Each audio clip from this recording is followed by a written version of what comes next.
Things are happening, people! We haven't gotten any balance changes in nearly a year, and now they're not only showing us them before they've been implemented, but they're also explaining their thought process behind it? What kind of alternate reality are we living in? They made it very clear that this is a work in progress, and this isn't all of the changes they're planning, which I can appreciate them being upfront about. Just looking at what was changed, it's pretty clear that a lot of these are heavily influenced by competitive feedback. Honestly, the kind of changes we should have gotten in Meet Your Match. But hey, better late than never, I guess. The wording on some of them is a little bit vague, but I'm gonna try to go over each of the changes and give a few thoughts on them, because some of you like to hear me talk about things for some reason. The panic attack is getting a somewhat major overhaul, citing its low usage stats, and pretty much that needing to reload your backup weapon is kinda dumb. The new panic attack will deploy 50% faster, like the current version, fire 50% more pellets, do 30% less damage, always fire in a fixed pattern, and basically have a wider spread with each successive shot. I'm assuming it holds 6 shots now, since there's no word about a clip size penalty, but now it fires 15 pellets instead of 10, and the base damage of each pellet goes from 6 to 4.2. So if you manage to land every pellet at close range, you'll be doing about 95 damage, which is only 5 more than the shotgun's max. I'm not really quite sure what the point of that is. I guess since it fires more pellets, it's easier to land and get some damage off, especially since it has a fixed pattern. But the damage penalty being so high makes the extra bullets kinda pointless. But it does deploy fast, so that kinda helps. I imagine it's going to get more use in the current version, but just looking at what's there, I'm not sure it's going to be anything super amazing. So they want to nerf the Ambassador. That's going to make some spy mains super mad. Whipping out those virtual pitchforks. Me, I'm fairly indifferent to the idea. Basically, they're planning on making it so that at long ranges, you're probably not going to be able to land headshots because your gun will be less accurate. Since the first shot will no longer be completely accurate, but will have 50% less spread instead. But they are claiming it still will be viable at close and mid-range. I've seen some people point out that if this is the direction they want to go with the Ambassador, that just capping the distance that headshots can crit would be a better option. And I think I mostly agree with that. At least that way you won't get killed by a spy from across the map, but they can still at least land a shot on you if they aim well enough. It seems like the new version will be basically useless at long range, but it also might not be as bad as it sounds. Depending on how harsh it ends up being in-game, I'm not sure I see the Ambassador losing too much usage. A Dead Ringer nerf, and a pretty significant one? What is this, gunmetal? Spies with a Dead Ringer will no longer be able to get any cloak from ammo boxes or dispensers at all. Previously, you got none while cloaks and 35% less when uncloaked. It's still somewhat of a get-out-of-jail-free card, but now you gotta be more careful of when and where you use it, because no matter what, you won't be able to use it again for around 20 seconds. Unless you go back to spawn, I guess. Some people seem to be pretty happy about this, others I'm sure are not so much. I think I personally might have done this differently, but what do I know? I kinda wish they'd remove the complete afterburn immunity for the first 3 seconds of cloaking, or at the very least put it in the item description. But maybe this will get people to actually start using the other watches more. Just like with that big gunmetal nerf, there's that sort of indirect benefit of if less people use the Dead Ringer, then people won't notice as much when you do. I guess it kinda helps. Oh hey, they're buffing the Your Eternal Reward. Sorta. I kinda didn't expect this. The Eternal Reward just seems like one of those weapons they wouldn't touch for some reason. And now you'll be able to use your disguise kit to disguise, but only when you're at full cloak. And it drains all of your cloak. But backstabs will still do the instant disguise thing. That's a pretty neat way to get around the whole no disguise penalty. But this is now coming at a cost of 50% less cloak duration. I mean, I guess they want you to use it with the l'étranger, but 50%? I don't get it. I could see maybe 30% faster cloak drain at most, or maybe 20% slower cloak recharge rate, but a 50% faster drain just seems excessive. The Sandman is not gonna stun people anymore. Whoa, I never thought I'd see the day. This is a weapon that's gone through so many different versions, but they've all had the same problem. Taking away someone's ability to fight back with the fastest projectile in the game is really not that fun. The new version will still slow target speed by presumably half, but they won't be stunned. Then they're reducing the recharge time from 15 seconds to 10, which is fair enough, reducing what is considered the max range and increasing the ball damage on max range targets by 50%. But that's a 50% increase of just 15. So that's only going to do 23 damage. They could have just made the ball crit at long range like the Rap Assassin's Ornament does. And speaking of which, I'm assuming the recharge reduction is also going to apply to that weapon. So, that's cool. There are some people who will defend the whole stun mechanic on the Sandman, but I'm personally pretty happy to see it go. Bonk Atomic Punch is getting nerfed, in a way similar to its original downside from 2009. After the effects end, you're going to be slowed down based on how much damage you avoided. Presumably not at all if you don't take damage, 25% slower at low damage, and a whopping 65% slower if you dodged over 200 damage. Originally, when Bonk's effects ended, it'd slow you down by 56% anytime you used it.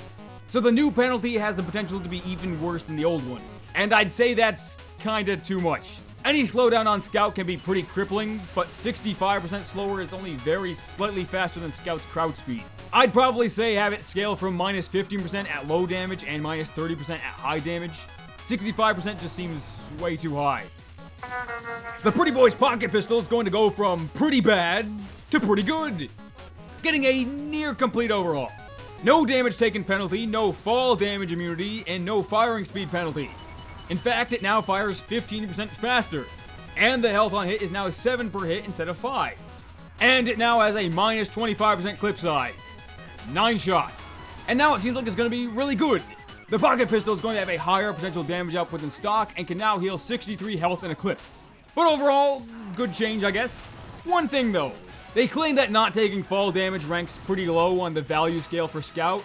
And I don't know, I thought it was a decent upside, but only when it was passive, like on the original version of the pocket pistol. Having to take it out to avoid damage is just a bit inconvenient. Seeing someone on the TF2 team explain why the last critical nerf didn't work, it's pretty nice. And their solution for fixing it ain't half bad. They're planning on removing the 10% increase in damage taken, the marks for death when it ends, and the speed bonus. And making it so that after you attack, you're marked for death for 5 seconds, where the 5 seconds won't stack on top of each other. This way you don't take mini crits until after you fired your gun. So this is kinda similar to the original version, except mostly better. It lasts a little longer and you don't put yourself in increased danger until after you shoot. Definitely nowhere near as good as it currently is, but it seems like it could be pretty balanced and still be a decent weapon. The Atomizer's triple jump will now only work when the weapon is active and no longer damage you. The swing speed penalty is going to be removed, the damage penalty reduced, and a new 50% slower deploy penalty added. And for some reason, the Atomizer is now going to mini crit when you're airborne. Pretty standard though, I'm okay with this. As they said in the post, the extra mobility makes Scout harder to hit, and it does have pretty minor penalties for that. The new version might not be as good as a utility weapon, but it'll still be sorta useful, and pretty fun at the very least. But seeing them plan these changes for the Atomizer makes me think they'll also do something to the Soda Popper's hype. Also, the mini crits while airborne, on a weapon that deals 15% less damage than the bat, is only gonna do 5 more damage than stock. I'm not really sure I see a point to that, but it's there, I guess. So with the Sandman not stunning, that basically removes the stun crit combo the Flying Guillotine had. I mean, unless you want to go hang out on Halloween maps and wait for ghosts, but the crits versus stunned players was removed anyway. And so was the mini crits at long range, which I don't think I've ever even gotten or seen anyone actually get in game. But now long range hits will reduce your recharge by 1.5 seconds, which is 25%. And the distance considered long range has been halved. I guess overall it's going to be a slightly better standalone weapon, since it doesn't combo with the Sandman anymore. But the whole recharge thing isn't really all that great. It already has a pretty fast recharge. The whole thing it had with the Sandman was fun, but if it has to go for the greater good, I guess I'm okay with that. This is one that really shows influence from competitive. I barely see anybody actually use the base jumper in casual, let alone complain about it. It's kinda got that problem where it's banned in 6s, but it's a parachute. How much could you really change the way a parachute functions? They're planning on slowing your air control while deployed and making it so you can't redeploy the parachute once it's been withdrawn. I feel like this kinda takes away from the fun of the weapon. And it's a bit of a shame to see the base jumper just get straight nerfed with nothing to compensate. Maybe something like a 20% faster reload while deployed would let you make better use of your time in the air. Maybe. Something like that. Hey wow, they're actually acknowledging the Mantreads exist. After 6 years. Even claiming it as the second least used weapon in the game. And I imagine it's been that way for a while. Though it does make me wonder what the actual least used weapon is. Classic maybe? That'd be my guess. The Mantreads knockback reduction will now apply to air blasts, which is great. And they will now provide 200% more air control when rocket jumping. I don't know that it'll make the weapon super useful, but it'll be fun at least. More than it is now. So they're finally getting around to changing the Darwin's Danger Shield. And the way they have it worded is a little bit confusing. I'm not sure if they've completely redone the weapon stats or only changed the bullet resistance. The new Danger Shield will make you immune to afterburn and to have the damage taken from fire. Looking like an old charge and charge over here. But the thing is, if that's the only stats this weapon is going to have now, I don't see it being very good. Snipers really shouldn't be letting Pyros get that close anyway. And then they say they want to strengthen melee fights with Pyros? What? Why? The Pyro could just air blast you. Why would you want to melee fight a Pyro? I don't really get it. But if they just removed the bullet resistance and added the fire bonuses and kept the extra health, then it could be pretty good. You'd keep the extra health, but you won't get ignited by flares and such. And you'd still have the explosive vulnerability, I guess. I'm not sure why they would turn the Danger Shield into solely an anti-pyro weapon, but I really hope it's just replacing the bullet resistance. The Razorback will now prevent the wearer from being overhealed and will now regenerate after 30 seconds if it's destroyed. Something with reduced healing I saw coming, but I didn't really think they'd give the Razorback a recharge. I'm hoping it kind of fades in after 30 seconds and doesn't just pop out of nowhere. That'd be kind of weird. The Razorback has had this problem where it can be very powerful competitively, but not necessarily so much casually, where you won't usually have overheal or as much help from your teammates. So now it probably won't cause as many problems in Highlander, but it's still pretty meh casually. I'd still kind of like to see a 15 to 20% less damage taken from behind bonus. That way it lets you retreat a little bit better, and it wouldn't exist just to counter one class. The Vita-Saw! This one's been a long time coming. They're replacing the passive Uber retained on death with a organs collected mechanic, where every time you hit someone with a Vita-Saw, you'll collect their organs and preserve 15% of your Uber charge on death. Up to a max of 60%, so 4. As interesting as the idea is, you're still presumably giving up 10 health and the Uber Saw to use it. Think about it, the Uber Saw gives you 25% Uber on hit, and that's Uber you can use right now while you're alive. That could save you. It's not 15% Uber for your next life. I suppose it's better balanced than that current version, but down the road I still don't see people using the Vita-Saw much, especially compared to the Uber Saw. Unless maybe they change the downside too, but even then, probably not that much. They're reducing the amount of Uber you gain from crossbow healing. Well, having it scale with the whole in-combat and out-of-combat thing like Miniguns do, based on when your heal target was last damaged. But the Crusader's crossbow never even needed to gain Uber on heal for it to be good. And it's still by far Medic's most useful primary, so I don't see this being that big of a deal. The damage and accuracy penalties now both apply for the first second of being spun up instead of firing, and if you stay spun up for more than a second, every time you fire, it will be at regular accuracy and damage. I'd still say get rid of the penalty entirely, but this is probably about as close as they're gonna do. I'll take what I could get. The gloves of running urgently are getting their second rework since they've come out, and this one is gonna be a bit similar to the original design. They've removed both the mark for death penalty and the damage penalty and made it so your max health drains by 10 per second when active, but then regenerates when holstered.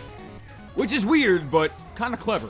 The original version of the gloves had a minus 6 health per second when active penalty, but that's basically just free Uber for your medic. And this was back in the days where you could just throw your sandwich and heal off it. If it's reducing your max health but not really technically damaging you, your max overheal is decreased and your medic isn't gaining the free extra Uber. You'll show up at mid with quite a bit less health than you would normally. But if you don't have a medic, you'll still regenerate the health once you've holstered it. Though probably not super fast. So you know, that's pretty alright. Sure, I suppose it's overall a nerf for one of Heavy's better items, but it seems like it's going to be done in a pretty tactful way. The Eviction Notice is getting the same treatment as the gloves of running urgently, but with a lower penalty, replacing the 20% vulnerability with a minus 5 max health per second when active. And yeah, that's pretty much it. It also seems kind of odd that they'd show these changes for the gloves of running urgently and the Eviction Notice, but no word about the disciplinary action or the stake. But I'd say there's probably a good chance that they're still working on that.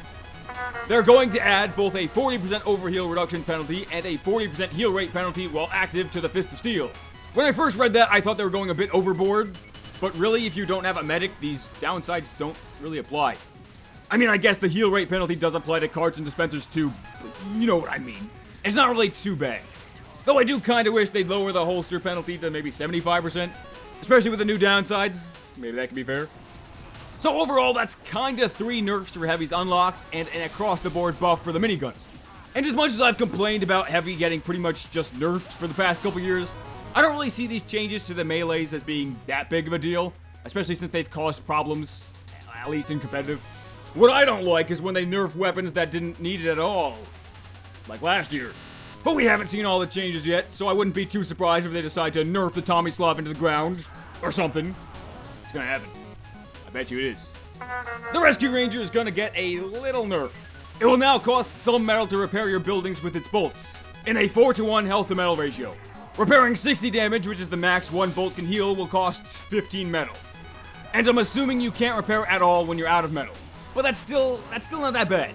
The Rescue Ranger is super good, and now it's just a little less super good. I don't really see its usage dropping much, if at all.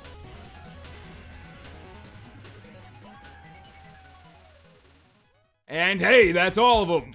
What do you guys think of these? I mean, we can't really determine how good they are until they come out, but where's the fun in waiting for that? Overall, I'd say they're pretty good. Fairly well thought out. I'm hoping there's gonna be a good chunk more of these in the actual update. And notice how Pyro was nowhere to be seen here? Maybe they're doing something big. But until then, and until next time, peace out, dogs.